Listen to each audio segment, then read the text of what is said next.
వి gold trusted gold buyers మీరు తాకట్టు పెట్టిన బంగారాన్ని విడిపించి ఈ రోజు ఉన్న మార్కెట్ ధరకు కొనబడను 7771077720.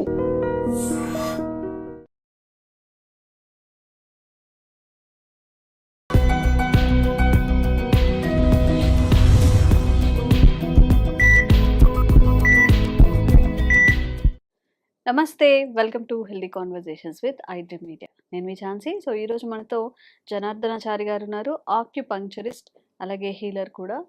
మరి డైజెషన్ ఇష్యూస్ నవడేస్ చాలా మందిలో చాలా ఎక్కువగా పెరిగిపోతూ ఉంటున్నాయి. సెడెంటరీ లైఫ్ స్టైల్ అవ్వచ్చు, లేదంటే ఎక్కువ జంక్ ఉండొచ్చు. డైజెషన్ ఇష్యూస్ ప్రతి ఒక్కరిలో చూస్తున్నాము. దానివల్ల కాన్స్టిపేషన్ ఇంకా చాలా రకాల ఇష్యూస్ ఫేస్ చేసే అవకాశం ఉంటుంది. మరి డైజెషన్ ఇష్యూస్ని మనం సెట్ చేసుకోవాలి, కంట్రోల్ చేయాలి అంటే ఏం చేయాల్సి ఉంటుంది అడిగి తెలుసుకుందాము. నమస్తే అండి. నమస్తే అమ్మా. ఆ, మనం తిన్న ఆహారం చక్కగా అరిగిపోయి ఫ్రీగా మోషన్ అయితే మనకి సగం రోగాలు రావు అని చెప్తూ ఉంటారు. అందులో వాస్తవం ఎంత? మరి డైజెషన్ ఇష్యూస్ రావడానికి గల ప్రధాన కారణం ఏంటి?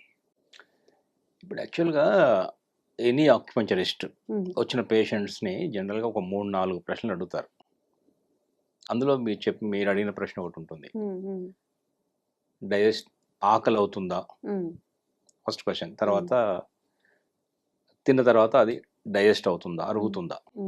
రెండవది మోషన్ ఎలిమినేషన్ అంటాం కదా, యూరినేషన్ మోషన్ బాగుందా. నాలుగవది నిద్ర బాగుందా. ఒకవేళ మహిళలు అయితే సైకిల్స్ ఎట్లా ఉన్నాయి, అది పార్ట్ ఆఫ్ ఎలిమినేషనే. ఓకే. అంటే దీన్ని ఏమంటాం అంటే ఇంగ్లీష్లో మరి ఒక అలోపతిగా చెప్పాలంటే ఇంజెక్షన్ తీసుకోవడం, డైజెషన్, అసిమిలేషన్, ఎలిమినేషన్. ఈ 4 అనేది ఒక వ్యక్తి ఆరోగ్యంగా ఉండడానికి కావాల్సినటువంటి బేసిక్ ప్రమాణాలు, ఓకే, స్టాండర్డ్స్. దీంట్లో మీరు చెప్పింది ఏంటంటే ఇప్పుడు డైజెషన్, అరుగుదల. ఎంత బాగా అరుగుదల ఉంటే అంత ఆరోగ్యంగా ఉన్నట్లు లెక్క. ఓకే. అరుగుదల ఉన్నప్పుడు మాత్రమే మనం తీసుకున్న ఆహారం యొక్క సారాలు మన ఒంటికి పడతాయి. ఇప్పుడు చాలామంది చెప్తుంటారు, నేను చాలా హెల్దీ ఫుడ్ తీసుకుంటాను, ఇంకా వీలైతే ఇంపోర్టెడ్ ఫుడ్ తీసుకుంటాను, అవకాడో లాంటివి ఇక్కడ పండవు కదా అవి కూడా తింటాను, డ్రై ఫ్రూట్స్ తీసుకుంటాను, ఎందుకు నాకు వీక్నెస్ ఉంటుంది, రోజంతా బలహీనంగా ఉంటుంది, ఆరోగ్యంగా ఉండట్లేదు అని అడుగుతారు. అంటే ఆహారం ఆరోగ్యకరమైనది తీసుకుంటున్నారు, కాస్ట్లీ ఫుడ్ తీసుకుంటున్నారు, కానీ అది ఒంటికి పట్టాలిగా, అసిమిలేట్ అవ్వాలిగా, ముందు డైజెస్ట్ అవ్వాలిగా. అప్పుడేమవుతుంది, అంతా టాయిలెట్కి వెళ్ళిపోతుంది. ఆ ఫుడ్ ఎసెన్స్ అబ్జార్ప్షన్ సరిగ్గా జరగడం లేదని అర్థం. సో అందువల్ల ఇది కూడా ఉంటుందా? ఉంటుంది. ఎంత క్వాలిటీ ఫుడ్ తినడం కాదు ఇక్కడ. ఇప్పుడు ఒక్కోసారి మనం చూడండి, గ్రామాల్లో క్వాలిటీ ఫుడ్ లేదు, ఇంత పికిల్, ఇంత రోటీ, ఇంత ఒక చిన్న కర్రీ, పెరుగు, మజ్జిగ, ఏదో మజ్జిగ, హెల్దీగానే ఉంటారు కదా. అంటే తిన్నది కరెక్ట్గా ఒంటికి పట్టడం అనేది ఇంపార్టెంట్. అది దేని మీద ఆధారపడి ఉంటుందంటే డైజెషన్ మీద ఆధారపడి ఉంటుంది. ప్రాపర్ డైజెషన్ లేకపోతే ఏమవుతుందంటే బాడీ ఈ వ్యర్థాలని అది కూడా వ్యర్థంగానే మార్చేస్తుంది. అన్డైజెస్టెడ్ పార్టికల్స్ అన్ని కూడా బాడీ తీసుకోదు, మెల్లగా బయటికి నెట్టేస్తుంది. అందుకనే కొంతమందికి డైజెషన్ సరిగ్గా లేకపోతే తిన్న పదార్థాలు తిన్నట్టే వస్తుంటాయి. తిన్న పదార్థాలు కొంచెం అంటే అన్డైజెస్టెడ్ పార్టికల్స్ అంటామే, అలా కనిపిస్తుంది మోషన్లో కూడా. చెప్తుంటారు ఇలా వస్తుంది ఏంటి అంటే అంటుంటారు. ఇందాక అంటే ప్రాపర్ ఎలిమినేషన్, ప్రాపర్ మోషన్ ఉండదు. సో డైజెషన్ చాలా ఇంపార్టెంట్. దానికి ఎందుకు ప్రాబ్లం అయింది ఈ రోజులు అంటే, ఒకటి మేజర్గా టైమింగ్స్ మనం పాటించట్లేదు. డయట్ తినడానికి, భోజనానికి కొన్ని వేళలు ఉన్నాయి, వేళ పాల ఉంటుంది దేనికైనా. భోజనానికి కూడా కొన్ని వేళలు ఉన్నాయి, ఆ వేళలు మనం సరిగ్గా పాటించలేకపోతున్నాము. రెండవది ఏంటంటే కొంచెం ఆయిలీ ఫుడ్, గ్రీజీ ఫుడ్, తర్వాత జంక్ ఫుడ్, ఇవి మనం ఎక్కువ అలవాటు చేసుకుంటున్నాం. అంటే అవైలబిలిటీ ఈజీగా ఉంది, చాలా ఈజీ అవైలబిలిటీ. ఏది? ఇలాంటి ఫుడ్స్ అన్నీ కూడా బేకరీ ఫుడ్స్. సో అందువల్ల టేస్టీ ఫుడ్స్ అవన్నీ కూడా రుచికరంగా ఉంటాయి. ఎక్కువ masalas, spicy, oily, spicy, greasy, non veg, ఇవన్నీ ఏంటంటే టేస్ట్ ఉండడం వల్ల ఎక్కువ మనం ఇష్టపడుతున్నారు పిల్లలు. కానీ చాలా మంది పిల్లలు మీరు ఇళ్ళలో చూడండి, అబ్జర్వ్ చేస్తే టేబుల్ మీదకి వచ్చి మూతలు తీసి చూస్తారు, వాళ్ళకి నచ్చితే ఫుడ్ ఉంటే ఆకలేస్తుంది, లేకుంటే ఆకలి లేదు ఆ రోజు. అవును. అంటే అర్థం ఏంటి? హ్మ్. వాళ్ళకి ఆకలి అని కాదు, ఇక్కడ డైజెషన్ కాదు, హ్మ్. టేస్ట్, అక్కడ రుచి ఏం పదార్థాలు ఉన్నాయి, అవును. రుచికరమైన హ్మ్. ఉన్నాయా లేవా, hmm. They are going by the hmm. Taste, colour or taste taste and colour, అట్రాక్టివ్‌గా అనిపించడం. అంతే. హ్మ్. కానీ అది హెల్దీ ఫుడ్ అనేది కూడా అర్థం చేసుకోవట్లేదు. సో మనం ఆక్యుపంక్చర్, మన దీంట్లో ఆక్యుప్రెషర్ అనేది, ఈ ట్రెడిషనల్ చైనీస్ మెడిసిన్లో ఏం చెప్తామంటే, మన ఇండియన్ ట్రెడిషన్లో కూడా ఏం చెప్తామంటే, అరుగుదలకు ముఖ్యంగా కావాల్సింది ఏంటంటే ఒక 2-3 క్రైటీరియాలు ఉంటాయి అరగాలి, ఒక పదార్థం జాగ్రత్తగా అరగాలంటే. హ్మ్. ఒకటి ఫస్ట్ క్రైటీరియా టైం తినడం. హ్మ్. ఒక టైం అంటూ మెయింటైన్ చేయాలి. హ్మ్. దీన్ని సర్కేడియన్ రిథమ్ అంటాము, లేదా అవయవ గడియారం అంటాము, లేదా ఆర్గాన్ క్లాక్ అంటాం. ఓకే.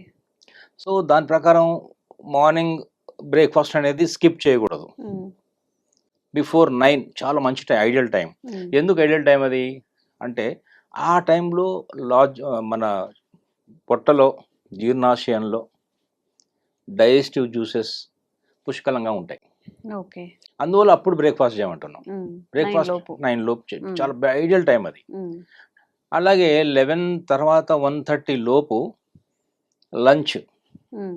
లంచ్ కూడా ఎలా తినాలి? బ్రేక్ఫాస్ట్ కొంచెం ఎక్కువ తినొచ్చు, హ్మ్. లంచ్ కొంచెం తగ్గించి తినొచ్చు. తర్వాత రాత్రి భోజనం 7-7:30 లోపు. ఇవి టైమింగ్స్ చెప్తాం ముందు. హ్మ్. డైజెషన్కి ముందు క్రైటీరియా టైమింగ్సే. ఓకే. తినాల్సిన పదార్థాలు ఎలాగో మనకు ఐడియా ఉంది, ఏం హ్మ్. చేయాలనేది అది కూడా చెప్తాం. ఇది 7-7:30 హ్మ్. రాత్రి భోజనం. హ్మ్. ఎలా తినాలి? చాలాసార్లు నేను చెప్తాను, ఒకటే మాట హ్మ్. చెప్తుంటాను, ఎప్పుడు చెప్పేది ఒకటే, చూయింగ్. హ్మ్. ప్రాపర్గా నమిలి తినండి అని చెప్తాం. నమిలి తింటే 100 ఏళ్ళ ఆయుష్. హ్మ్. ఫాస్ట్గా తినకూడదు, ఫాస్ట్ ఫుడ్ తినకూడదు, హ్మ్. మెల్లగా తినండి. ఆ ఫుడ్, భోజనం యొక్క ముద్దని, ఆ రుచిని, బైట్ని, each bite has got its own taste. Hmm. ఆ టేస్ట్ని ఎంజాయ్ చేస్తూ తినాలని చెప్తున్నాం. హ్మ్. ఫాస్ట్గా తింటే ఏమవుద్దంటే ఊబకాయం వస్తుంది, హ్మ్. ఫాస్ట్గా తింటే ఏమవుద్దంటే ఇండైజెషన్ వస్తుంది, ఫాస్ట్గా తింటే ఏమవుద్దంటే బాడీ లోపల వ్యర్థాలు తయారవుతాయి, హ్మ్. అవన్నీ కూడా జబ్బులుగా మారుతాయి. ఓకే. అందువల్ల మనం ఆరోగ్యంగా ఉండడం కోసం నైట్ లైట్ ఫుడ్ తీసుకోవాలి. హ్మ్. నైట్ అంటే లైట్, హ్మ్. ఆయిల్స్ తగ్గించాలి. నాన్ వెజిటేరియన్స్ అయితే, నేనైతే మధ్యాహ్నం పొద్దున్న తినమంటాను, కానీ రాత్రిపూట నాన్ వెజిటేరియన్ ఫుడ్ వద్దని చెప్తాను. ఓకే. కొంచెం అప్పుడు, ఎందుకంటే డైజెషన్ అనేది నైట్ తక్కువగా ఉంటుంది, హ్మ్. రాత్రిపూట సూర్యుడు ఉండడు, హ్మ్. మన పొట్టలో కూడా జఠరాగ్ని కూడా హ్మ్. కొంచెం హ్మ్. తక్కువగా ఉంటుంది. హ్మ్. ఎర్లీగా డిన్నర్ చేయమని చెప్తున్నాం. ఇది టైమింగ్స్. హ్మ్. అలాగే ఇప్పుడు మనం ఒకవేళ ఇవన్నీ అయిపోయింది, ఇప్పుడు ప్రాబ్లం వచ్చింది, హ్మ్. గ్యాస్ట్రిక్ ప్రాబ్లం తయారైంది, హ్మ్. యాసిడ్ రిఫ్లక్స్ వస్తుంది, లేదా కడుపులో మంట వస్తుంది, హ్మ్. చెస్ట్లో బర్నింగ్ వస్తుంది, హ్మ్. ఒక్కోసారి పుల్లని తేన్పులు వస్తున్నాయి నోట్లోకి, హ్మ్. ఎప్పుడు గ్యాసెస్ పైనుంచి కింద నుంచి హ్మ్. గ్యాసెస్ వస్తున్నాయి, హ్మ్. పొట్టంతా ఉబ్బరంగా ఉంటుంది, ఇండైజెషన్ అయిపోతుంది. ఇప్పుడు ఏం చేయాలని అడుగుతున్నారు. ఇప్పుడు మనం చెప్పింది ఏంటంటే, హ్మ్. రాకుండా ఉండడం కోసం ఎలాంటి తినాలి, ఎప్పుడు తినాలి, ఎలా తినాలి, ఎంత తినాలి అని చెప్పాం. హ్మ్. కానీ ఇప్పుడు వచ్చిన వాళ్ళు ఏం చేయాలి మరి? దానికి ఆక్యుపంక్చర్లో, ట్రెడిషనల్ చైనీస్ మెడిసిన్లో అద్భుతమైన ఒక ఆక్యుప్రెషర్ పాయింట్స్ ఉన్నాయి. హ్మ్. అది మనం ఒకసారి డెమో లాగా చెప్తే బాగుంటుందేమో కదా. అలాగే. డైజెషన్ అండ్ గ్యాస్ట్రిక్ ప్రాబ్లం, హ్మ్.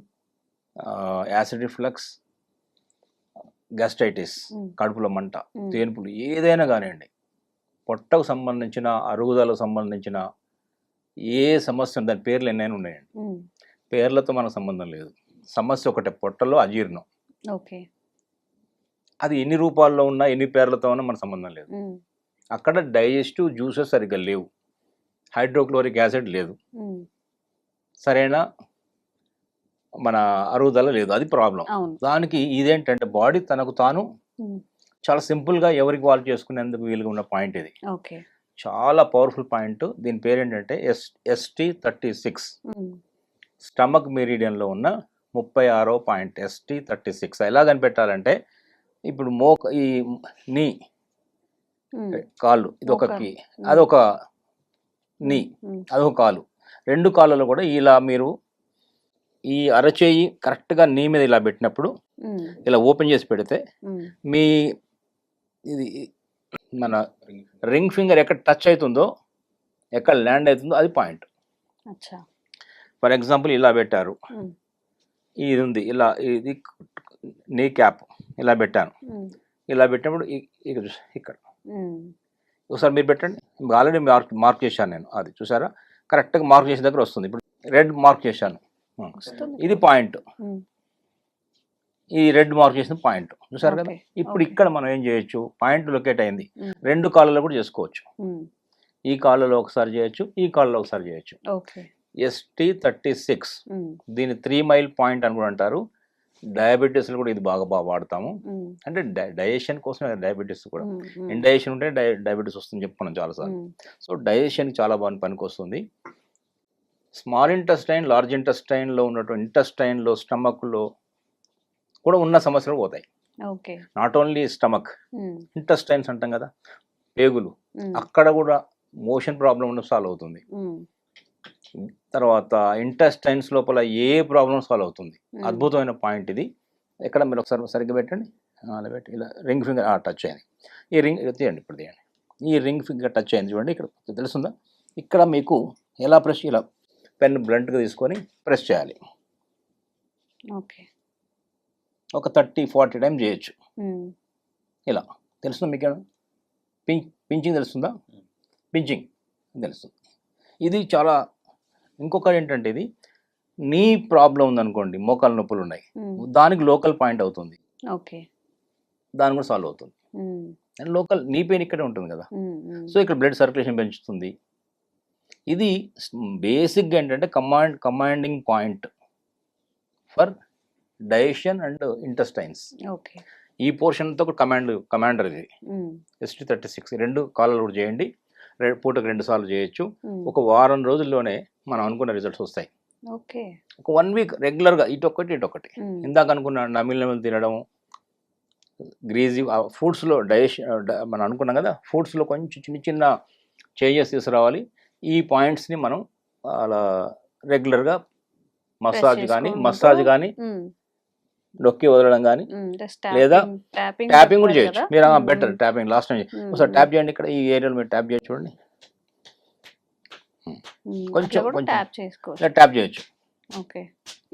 కొంచెం మీకు ఆ సెన్సేషన్ తెలియాలి కదా, సెన్సేషన్ తెలుస్తుందా? ఇలా ట్యాపింగ్ కూడా చేయొచ్చు. ఈ 2 కాళ్ళలో చేయండి. స్టమక్ మీరు 36 అనే పాయింట్. ఓకే. సో సార్ ఇప్పుడు వీడియోలో చూపించినట్టుగా ఎవరికైనా ఇండైజెషన్ ఇష్యూస్ ఉన్నప్పుడు ఇప్పుడు చూపించిన పాయింట్ మన హ్యాండ్స్ ఇలా ప్రెస్ చేసుకొని ఉంగరం వేలు ఎక్కడైతే ఆ టిప్ అనేది తగులుతుందో అక్కడ పెన్తో కానీ హ్యాండ్స్తో కానీ జస్ట్ అలా ప్రెస్ చేసుకున్నా లేదా ట్యాపింగ్ చేసుకున్నా కానీ ఈ ఇండైజెషన్ ఇష్యూస్ అలాగే స్టమక్కి సంబంధించిన అన్ని ఇష్యూస్ నుంచి సాంత్వన లభించే అవకాశం ఉంటుంది. బాగా ఇంకా సివియర్గా పెయిన్ ఇండైజెషన్ ఇష్యూస్ ఉన్నాయి అన్నప్పుడు మాత్రం తప్పకుండా డాక్టర్ అనేది సంప్రదించాల్సి ఉంటుంది. ఇలాంటి మరికొన్ని ఆక్యుపంక్చర్ పాయింట్స్తో మీకు అవేర్నెస్ కల్పించే ప్రయత్నం జనార్దనాచారి సార్తో చేస్తూ ఉంటాము. Thank you so much. నమస్తే అమ్మా. And for more videos, Please subscribe to iDream. Please subscribe to iDream. Please subscribe iDream. And please subscribe to iDream. For more videos, subscribe to iDream. please like, share and subscribe to the channel. Congratulations, iDream. Subscribe to iDream. Subscribe to iDream. So subscribe to iDream Media. iDream ki iDream team andarki huge congratulations. Please subscribe iDream Media. Please subscribe to iDream. Subscribe iDream. Please subscribe to iDream. iDream అంటే నా కళల channel subscribe చేసుకున్న నోరు తిరుగుతలేదు, మీరైతే గంట గుర్తు కొట్టండి. For more such videos, please subscribe to iDream. Subscribe to iDream. Please subscribe to iDream. Please subscribe iDream Media. Please do subscribe to iDream. Please subscribe to iDream Media. For best entertainment and information, please subscribe iDream. And don't forget to subscribe to iDream.